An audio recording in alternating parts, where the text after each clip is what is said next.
තමන්ගේ ජීවිතයේ නොයෙකුත් අංශයන් වල දියුණුවක් හෝ වෙනසක් දකින්න කලින් හෝ බාහිර පරිසරයේ හෝ තමන්ගේ අවට වෙනසක් දකින්න කලින් ඔබට කළ යුතු සහ ඔබ හැදෑරිය යුතු දෙයක් තිබෙනවා. එහෙනම් ඔබගේ දැනුවත් බව තියුණු කිරීමයි. දැනුවත්ව සිටීමට පුරුදු වීම තමයි ඔබගේ ප්‍රථම වගකීම. අනෙත් සෑම අංශයක්ම දියුණු කිරීමට කලින් හෝ වෙනස් කිරීමට කලින් හෝ යම්කිසි පුද්ගලයෙක්ව වෙනස් කිරීමට කලින්. ඒ කියන්නේ මේ පළවන වෙනස සිදුවිය යුත්තේ Taman තුල. ඒ සමහරක් විට ඔබට හිතෙන්න පුළුවන් හරිම සරල දෙයක්, හරිම පොඩි දෙයක් කියලා. නමුත් එය තමයි බහුතරයක්ම මනුෂ්‍යයන්ට කළ නොහැකිම දේ, අමාරුම දේ.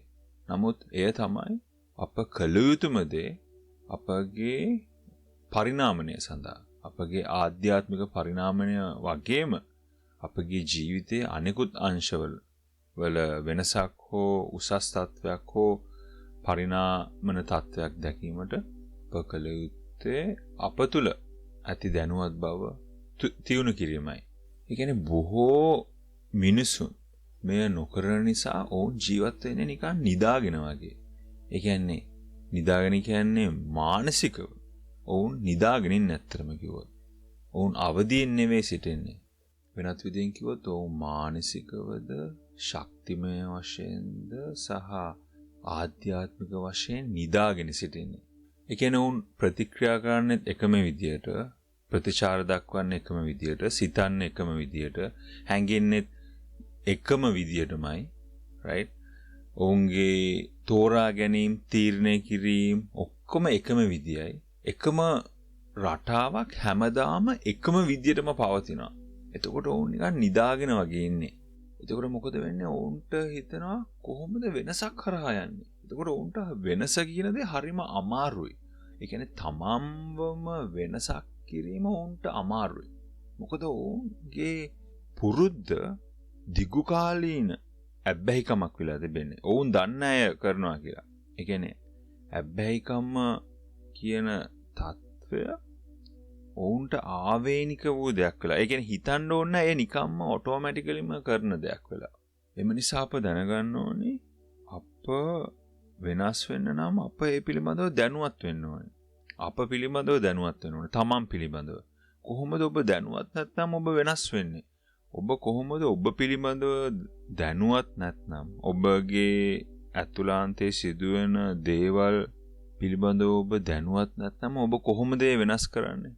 එම නිසා මෙම தත්ත්වයට මුහුණ දීමට දැනුවත් බව තමයි පළවෙනම තැන. ඔබගේ unconsciously හෝ ඔබගේ යටිසිතේ මට්ටමින්ම හෝ ඔබ නොදැනුවත්ම කරන පුරුදු ඇබ්බැහිකම් සහ රටාවන්ගෙන් මිදීමට සහ එම මිදීම තමන්ගේ පරිණාමණය සඳහා යොදා ගැනීමට මුල් වන්නේ දැනුවත් භාවයයි. දැන් අපි මනස ගැන කතා කරොත් ඔබගේ මනස හරියට නිකන් ජල ධාරාවක් වගේ. හිතමු අපි නිකන් මුහුදේ තිබෙන රැලි කියලා. ඒ රැලි එක එක විදියට යන්නේ. එක වෙලාවකට එකක්, තව වෙලාවකට තව විදියක්, තව වෙලාවකට තව විදියක්. right? ඒක වෙනස් වෙවි ඔහේ ගලාගෙන යනවා. right? මෙම ගලාගෙන යන මනස, හේවත් වෙනස් වෙන සුළු මනස නිර්මාණය වෙලා තිබෙන්නේ ඔබගේ පරණ අත්දැකීම් මුල් කරගෙන. ඔබගේ දෙමාපියන් හෝ වැඩිහිටියන් හෝ සමාජය, පාසල, මිතුරන්, හිතවතුන් එක එක ඒවා ඔළුවට දාලා, ඒ කියන්නේ ඔවුන්ගේ විශ්වාසය වුණොත් ඔබ විශ්වාස කරනවා. ඔවුන් දෙන අත්දැකීම ඔබ මතකයේ තබාගෙන එය තමන් කියලා විශ්වාස කරනවා. තමන්ට වෙච්ච අත්දැකීමකට ප්‍රතික්‍රියා කරලා එම ප්‍රතික්‍රියා කිරීම තුල සිදු වූ එම සිදුවීමේ අන්තර්ගත පින්තූර තිබෙන්නේ, එම අවස්ථාවේ සිදු වූ එම සිදුවීමේ අත්දැකීම තිබෙන්නේ. එය ඔබ නිකන් පින්තූරයක් වගේ, හරි නිකන් මූවි ක්ලිප් එකක් වගේ ඔබ ඔළුවේ මතක තියාගෙන ඉන්නවා. ඊට පස්සේ ඔබ ඒ සැරින් සැරේ නිතරම මතක් කරනවා. හෝ ඔබ ගිහින් බලනවා එම මූවි ක්ලිප්ස් පරණ ඒවා. right? එතකොට ඒවා බලන තරමට ඔබගේ මනස ඒවා නිතරම දකිනවා බාහිර ලෝකයේ. ඒ කියන්නේ ඔබට යම්කිසි අත්දැකීමක් වුණාම එය වුණා ඉවරයි. right? නමුත් තමන් මොකද ගන්න එය අත්දැකීම වුණාම ඔබ මතක තියාගන්නවා. මොකද ඔබට සැරින් සැරේ ගිහින් ඒවා බලන්න පුළුවන්. right? ඔබ ඒවා බලන තරමට ඔබ නොදැනුවත්ම මොකද ගන්න ඔබ විශ්වාසය කියලා දෙයක් ඇති කරගෙන ඔබ ඒවා බාහිර ලෝකෙත් දකිනවා. බාහිර මිනිසුන් තුලින් දකිනවා. අවස්ථාවන් තුලින් දකිනවා. එතකොට මොකද වෙන්නේ? අර පරාජිත වූ අවස්ථාවන්, ලැජ්ජ වුණු අවස්ථාවන්, බියසුළු වූ අවස්ථාවන්, අපහසුතාවයන් ගෙන දු අවස්ථාවන් මේ සෑමයක්ම ඔබ මතකයේ තියා ගන්න හින්දා ඒවට සැරින් සැරේ ඔබ මානසිකවත් මුහුණ දෙනවා. ඔබ මානසිකව මුහුණ දෙන නිසා ඔබ බාහිර පරිසරය තුල ඒවා දැක ඔබ බාහිර පරිසරයනොත් ඒවා සැරින් සැරේ අත්දකිනවා. right? ඒකෝර මේ මොකද්ද වෙන්නේ? මේ තමන්ම යම්කිසි රටාවක් නිර්මාණ කරගෙන එදිනෙදා ජීවිතයේදී ඒකට සැරින් සැරේ මුහුණ දෙනවා. දැන් මෙම මානසික ජලධාරාවන් හඳුනාගත්තේ නැත්නම් දැනුවත්ව ඉඳගෙන ඒවා හඳුනාගත්තේ නැත්නම් මොකද වෙන්නේ? එම ජලධාරාව එකම විදියට හැම වෙලේම පැවතීගෙන යනවා. ඊට පස්සේ ඔබටම එය කරදරයක් වෙනවා. මේ මොකද මෙම නිශ්චලව සංසුන්ව තියෙන මනසට නිකන් පුංචි කොළ කැලක් කරනවාම ලොකු ජලධාරාවක් නිර්මාණය වෙලා ඔබේ වහගන්න ඔබේ නතර ගන්න උත්සාහ කරන තරම තව ජලධාරාවන් ගොඩාක් ඇති වෙලා පැටලි සහගත තත්ත්වයක් ඇති වෙනවා. right? එතකොට මෙම පැටලිලි සහගත තත්ත්වයක් ඇති වෙන ස්වභාවය තිබෙන්නේ මෙම රටාව තිබෙන්නේ කලබල වෙන ගතිය, බය වෙන ගතිය එකපාරටම මොකක් හරි පොඩි දෙයක් කිව්වමත් බය වෙනවා. මේක දැන් අරයා එන්න ගෙදරට රෙඩි වෙලා ඉන්න කිව්වම බය වෙනවා. right? මේ වාට අර කරන්න තියෙනවා. ඒක හෙට කරන්න ඕනි කිව්වමත් බය වෙනවා. right? හෙට එක්සෑම් එක පාඩම් කරාද කිව්වමත් බය වෙනවා. අන්න සිරිපාල එන්න යන්නේ යාගේ අම්මත් එක්ක කිව්වමත් බය වෙනවා. right? ඉතින් මේ හැම දෙයකින්ම තමන්ම තමයි නිර්මාණය කරගෙන තිබෙන්නේ එක ඒවා. right? ඉතින් මේ කිසිම දෙයක් අතරම වැඩක් නැහැ ඔබ දැනුවත් වෙන්නේ නැත්නම්. ඒ කියන්නේ පුංචි දේවල් වලට බය වෙලා තමන් මානසික ලෝකයක ජීවත් වෙනවා. මොකද මෙම මානසික රටාවන් මං ඉස්සෙල්ලා කිව්වා වගේ හඳුනගත්තා දැන් පොඩ විශ්වාසයන් බවට පත් වෙලා තමන් හිතනවා අය තමන් කියලා. මෙම විශ්වාසය කියන දේ නොදැනුවත්ම තමන් කියලා හඳුන ගන්නවා. තමන්ම චරිතයක් මවා ගන්නවා. මෙන්න මෙතන තමයි තමන්ගේ මෝහය හෙවත් මායාව හෙවත් මෙම පුද්ගල භාවය නිර්මාණය වෙන්නේ. එතකොට ඔබ බාහිර පරිසරයේ දකින්නේ තමන්ගේ චරිතයේ දෑසින්. හෙවත් මනසේ නිර්මාණය කරගත්ත මායාවේ දෑසින් තමයි ඔබ බාහිර පරිසරය දකින්නේ. එතකොට එම ඩෙන්ටිටි එකට ගැලපෙන්නේ නැති මොකක් හරි වෙද්දී ඔබ කලබල වෙනවා. මොකද බාහිර පරිසරය අපිට කියලා වෙන්නේ එක දේවල් වෙනවා. right? වෙද්දී අපිට අපගේ චරිතයට නොගැලපෙන දෙයක් වුණාම ටිකක් බය වෙනවා, කලබල වෙනවා. ඒ වෙනස් කරන්න උත්සාහ කරනවා. ඒතර මොකද වෙන්නේ? තමන් නොදැනුවත්ම තව විශ්වාසයන් layers පිට layers, ස්තර පිට ස්තර නිර්මාණය කරනවා. මේ තමන්ම තමයි කරන්නේ. කවුරුත්ම මේක කරන්නේ නැහැ. right? අනිත් මිනිස්සු ඔහේ කියවනවා, හැසිරෙනවා, වෙනස් වෙලා යනවා. right? ඒක බලන් ඉන්න තමන් එක layers නිර්මාණය කරනවා. ඒ කියන්නේ මම හොඳ මදිද දන්නේ නැහැ. මම ලස්සනද දන්නේ නැහැ. මට මේක නම් කරන්න බෑ. මම ෆේල් වෙයි මේ පාර. මගේ නහය චුට්ටක් ලොකු හින්දා එයා මට කැමති වෙයිද දන්නේ නැහැ. මගේ කන් දෙක ලොකු හින්දා සමහර විට ඒක දන්නේ මන් දිහා වැඩි බලන්නේ නැත්තේ. right? මගේ වාහනේ හරිම චූටි මට එතන නම් පාක් කරන්න බෑ. මම ගිහින් දුර පාක් කරලා මම ඇවිදගෙන එනවා. මොකද මට හරි ලැජ්ජයි මේ මූණ දෙන්න. මොකද මගේ කායක එච්චර හොඳ නෑනේ. right? ඉතින් මේ වගේ layers පිට layers මිනිස්සු නිර්මාණය කරගෙන හරිම දුකක් විඳින්න ඇත්තටම කිව්වොත්. ඒ කියන්නේ මේ හැමයක්ම මේ සිතුවිලි විතරයි. ඒවා කිසිම සත්‍යභාවයක් නැහැ. එම සිතුවිලි තමන්ගේම සිතුවිලි තමන් විශ්වාස කිරීම තමයි ලොකුම ප්‍රශ්නය මෙතන තිබෙන.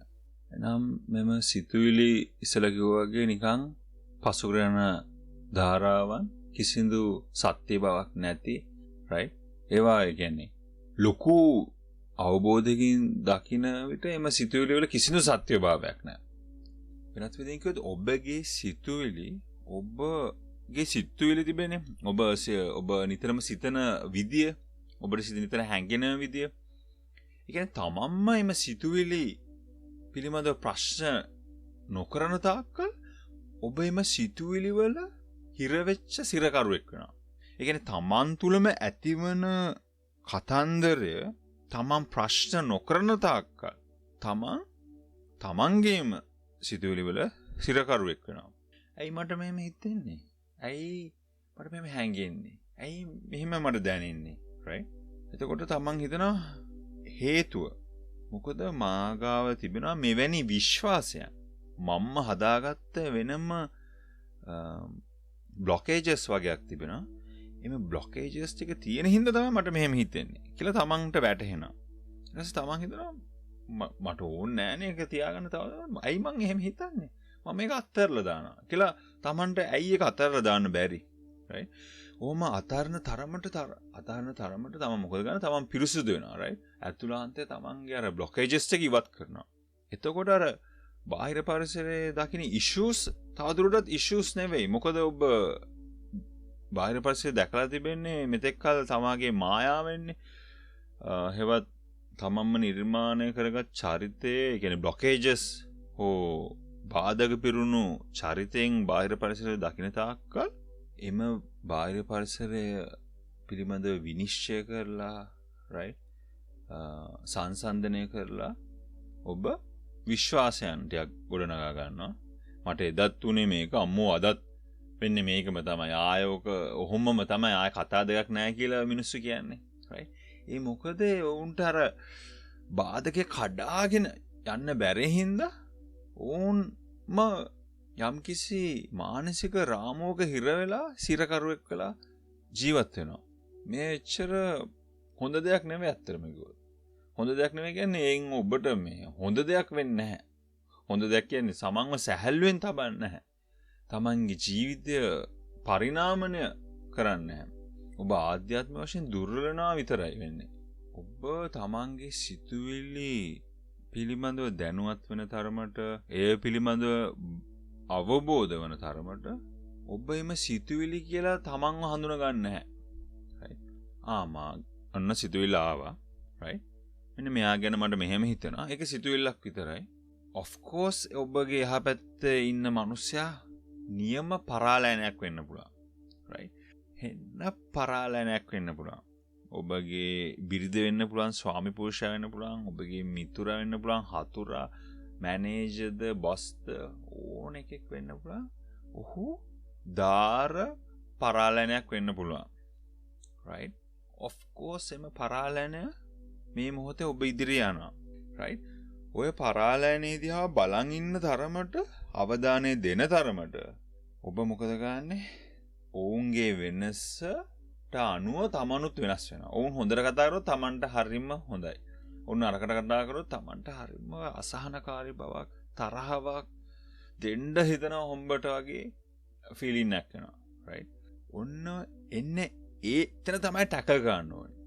right? පරාලනේ තමන් ඉදිරියේ යද්දී තමන්ට දැනෙන හැඟීම තිබෙන්නේ එන්නේ එතන තමයි තමන් හඳුනගත යුත්තේ. පරාලනේ ඉදිරියට යද්දී පරාලනේ පිළිබඳව තමාගේ මනස කියන කතන්දර තිබෙන්නේ ටක් ගාලා වටහා ගන්න. කමන්නේ පරාලනේ ඔහොම ගියද. right? පරාලනේ තමන්ගේ ඉදිරියේ ඔය කතා කරන විදියට ගියද. හැසිරෙන විදියට ගියද. කමක් නැහැ. මොකද වෙන්නේ ඕක කොහොම වෙච්චද. right? දැන් මෙතන ප්‍රශ්නේ තිබෙන්නේ ප්‍රශ්නේ නෙමෙයි මෙතන වැදගත්ම දේ තමයි පරාලනේ කියන මම මේ තාත් පුද්ගලෙක්ට ඕකේ ඒ කියන්නේ යම්කිසි හිතමු අපි ආයත් සිරිපාලම ගමුකෝ සිරිපාල කියන්නේ පරාලනයක් දාර පරාලනයක් right? නාහට අහන එක. right? කිසිම දෙයක් කවුරු අහන්නේ නැහැ කවුරුත් කියන දෙයක්. කිසිම අවබෝධයක් නැහැ. ඔහේ කියවනවා. ඔහේ හැසිරෙනවා. කිසිම වැදගත්කමකට නැති මිනිහෙක්. තවත් මිනිස්සෙක්ට කරදරයක්. right? මෙම මිනිස්සයා ඉදිරියේ මොයි මනස මොකක් කිව්වා මට මාර තරහාවක් යනවා. හොම්බට දෙකක් දෙන සයිස් එකේ වෛරයක් එනවා. right? සිරිපාල ඔහොම ඉදිරියේ යද්දි right? තමන්ගේ ඇතුළාන්තේ තමන් කරන වෙනස හැසිරවීම හඳුන ගැනීම තමයි ඊටම වැදගත්. ඒ දන්නවද මේ ඔක්කොම ශක්තියයි. මේ සිරිපාලයා ගැන හිතන සිතුවිලිත් ශක්තිය. සිරිපාල ගැන හැඟෙන හැඟීමුත් ශක්තිය. මෙතන වැදගත් වෙන්නේ සිරිපාල නෙමෙයි. මේ තමන්ගේ ශක්තියයි අත්‍තරම ඉම්පෝන්. ඒ දන්නවද? මේ ශක්තිය ඔබ කිසිදු බාධකයක් නැතුව ෆ්ලෝ වෙන්න දෙන තරමට ඕකේ තරහා දැන් තම මෙතන කියන්නේ මේ තරහා යන්නේ නැහැ කියලා. ඕකේ තරහා එනවා තරහා ආපුකම ඒ හඳුන ගන්න තමයි රිලැක්ස් කරන්න. right? ඒතර මේ අර තරහව වශයෙන් තරහව ස්වභාවයෙන් ගලන ශක්තිය එතකොට එයත් පරිවර්තනය වෙනවා සැහැල්ලු ශක්තියකට. එතකොට මොකක්ද දන්නවා වෙන්නේ අර ශක්තිය පහසුවෙන් ගලාගෙන නැද්දී බ්ලොකේජස් ටික ඉවත් වෙනවානේ. බ්ලොකේජස් ටික ඉවත් වෙනවා කියන්නේ පැහැදිලිකම වර්ධනය වෙනවා. එතකොට සිරිපාල ගැන Tamanට අනුකම්පාවක් හිතෙනවා. මේ මනුස්සයා මෝඩෙක් හින්දා තමයි මෙහෙම හැසිරෙන්නේ කියලා Tamanට අවබෝධයක් වෙනවා. right? එතකොට අනුකම්පාවක් ඇති වෙනවා. මේ ජීවිත කාලේ මේ පොඩි ජීවිත කාලේ right? මෝඩෙක් වගේ හැසිරෙන මෙම මිනිස්සයා ගැන Tamanට අනුකම්පාවක් ඇති වෙනවා. right? එතකොට ඒ අනුකම්පාව යන පැහැදිලි බවයි. ඒක එන්නේ පැහැදිලිකමත් එක්ක, ක්ලැරිටි එකත් එක්ක. right? ඒ කියන්නේ Taman හිතනවා නම් මෙම අනුකම්පාව බලෙන් දාන්න. ඒ කියන්නේ තමාට තරහාවක් තියෙනවා මේ පුද්ගලයා පිළිබඳව. නේද? Taman පවුපුරව ගන්න බය හින්දා මේ මනුස්සයාට අනුකම්පා කරන ඒක Tamanට කරන මුලාවක්. එහෙම නෙවෙයි ගන්න ඕනේ. ඇයි මට මේ මනුස්සයා පිළිබඳ තරහ යන්නේ? right? ඒක හඳුන ගන්න ඕනේ. ඊට පස්සේ මේ මනුස්සයා කවුද? මේ මනුස්සයා කියන්නේ මේම ඉදිරියේ පසු කරන මේ තත්වය, ස්වභාවය, ඝනත්වය. එම ඝනත්වය ඇයි මා තුළ වෙනස් කැළඹීමක් ඇති කරන්නේ? මේ කැළඹෙන ස්වභාවයෙන් මිදීම තමයි මගේ එකම අරමුණ. එම මිදෙන තරමට තමයි ඒ ශක්තිය තමන් උස්සලා තියෙනවා. ඒ කියන්නේ මේ තමා තුළ ඇති ශක්තියට තමයි යුනිවර්ස් එක රෙස්පොන්ඩ් කරන්නේ. නැත්තම් තමන් අර මනුස්සයර සලකන විදියවත් right? ඒ බොරුවට මේ මනුස්සයා සතුරු කරන්න යන ස්වභාවයවත් ඒක නෙවෙයි. තමා තුළ ඇති මෙම ශක්ති ස්වභාවයට තමයි යුනිවර්ස් එක රෙස්පොන්ඩ් කරන්නේ. මෙම ශක්ති ස්වභාවය තමන්ට වෙනස් කරන්න බෑ. තමන් දැනුවත්ව හිටියේ නැත්නම්. ඒ කියන්නේ තමන් දැනුවත්ව ඉති ඔබ දැනුවත් බව ප්‍රගුණ කරන තරමට ඔබගේ ශක්ති ස්වභාවය ඔබ ක්ලියර් කට් පැහැදිලිවම ක්‍රිස්ටල් ක්ලියර් තේරෙනවා. මොන වගේ ශක්ති ස්වභාවයද තමන් තුළ තිබෙන්නේ කියලා. එම ශක්ති ස්වභාවය සැරින් සැර වෙනස් වෙනවා. අද හොඳට තිබෙන්න පුළුවන්. අද හොඳට කාම් වට තියෙන්න පුළුවන්. පැය දෙකකින් විතර ආය ඇවිස් වෙන්න පුළුවන්. හෙට ෆුල් අප්සෙට් වෙන්න පුළුවන්. ඉට්ස් ඕකේ. කමක් නැහැ. මෙතන නීතියක් නැහැ. හැමදාම එකම විදියට තියෙන ශක්ති ස්වභාවය. මොකද ඔබ මේ කාලයක් තිස්සේ ගොඩ ගහගත්ත බාධක අනුව එම ශක්ති ස්වභාවයන් හැප්පිලා ඉදිරියට යන්න ඕනේ නේ. ඉතින් ඔබ ඒ දන්නේ නැහනේ තාම. ඒක ඔබ දන්නේ නැති හින්දා ඔබට සාක්කිට මූඩ් චේන්ජ් වෙන්න පුළුවන්. right? එක එක දේවල් ගැන එක එක විදිහට හිතෙන්න පුළුවන්. it's okay. මෙතන කරන්න තිබෙන්නේ පොඩ්ඩක් රිලැක්ස් වෙන්න විතරයි. තමන්ව පල්ලෙහාට දාන්න නැතුව හඳුනගන්න මේ වෙලාවේ තිබෙන ස්වභාවය. මෙම ශක්ති ස්වභාවයක් විතරයි මා තුළ තිබෙන්නේ. එම අපහසුතාවය හෙවත් එම කැළඹිලි සහගත ශක්ති ස්වභාවයක් තමන් තුළ ඇද්දී තමන් චුට්ටක් රිලැක්ස් වෙලා භාවනා කරන්න පුළුවන්. පොඩ්ඩක් මියුසික් එකක් දාන්න පොඩ්ඩක් කාම් වෙන්න පුළුවන්. නැත්නම් මොකක් හරියක් අහන්න පුළුවන් තමන්ගේ හිත නිවෙන. right? නැත්නම් ක්‍රියේටිව් දෙයක් කරන්න පුළුවන්. ඕන දෙයක් කරන්න පුළුවන්. හැබැයි එම ප්‍රෙෂර් එක දරා ගන්න බැරුව එම කැළඹිලි සහගත බව තමන් තුළ ඇති කැළඹිලි කැළඹිලි සහගත බව පිටකරන්න ඒ ලෝකෙට ප්‍රදර්ශනය ගන්න ගියොත් තමන් තව ස්තර ඇති කරගන්නවා. තමන් ඒතර ආයෙත් අර පුරුදු රටාවට මුල් වෙලා තමන්ගේ ජීවිතය හැමදාමත් කටුක අත්දැකීමක් කරගන්නවා. එම නිසා තේරුම් ගන්න තමාට කරන්න පුළුවන් වටිනාම දේ තමයි තමාගේ දැනුවත් බව ප්‍රගුණ කිරීම. ප්‍රගුණ කරනවා කියන්නේ ඔය කුණු ටික අරන් දාන්න විතරයි තියෙන්නේ. දැනුවත් බව එසේම තිබෙනවා. ඒක වහගෙන ඉන්න කුණු ටික අරන් දාන්න. එතකොට ජීවිතේ පැහැදිලි. right? සැරින් සැරේ හටගන්නා කැළඹිලි සහගත බව හෝ ශක්ති ස්වභාවයන් හඳුනා ගන්න. ඒවට අනුව ප්‍රතික්‍රියා කරන්න නැතුව. ඒවා තමන් තුළ සිර කරගෙන ඉන්න තරමට තමන්ගේ අතුලාන්තයේ කැළඹිලි තත්ත්වයක් ඇති කර ගන්නවා. තමා ඒවා බාහිර පරිසරයට ප්‍රදර්ශනය කිරීම හෝ බාහිර පරිසරයට ඒවා දෙන තරමට කියන්නේ තමන්ගේ මූඩ් එක අනුව අනිත් මිනිසුන්ට සැරට කතා කරොත් තමාට හැන්ඩල් ගන්න බැරි හින්දා තව දෙයක් විනාශ කරන්න හදනවා වගේ දේවල් කරන තරමට තමා තවත් අගාධයට යන්නේ. right? ඉතින් මෙම පොඩි ප්‍රැක්ටිසස් කරන තරමට තමාට ඇත්තටම සැහැල්ලු බවක් තමයි ගෙන දෙන්නේ. හරි අපි එහෙනම් තවත් දවසක හම්බ වෙමු.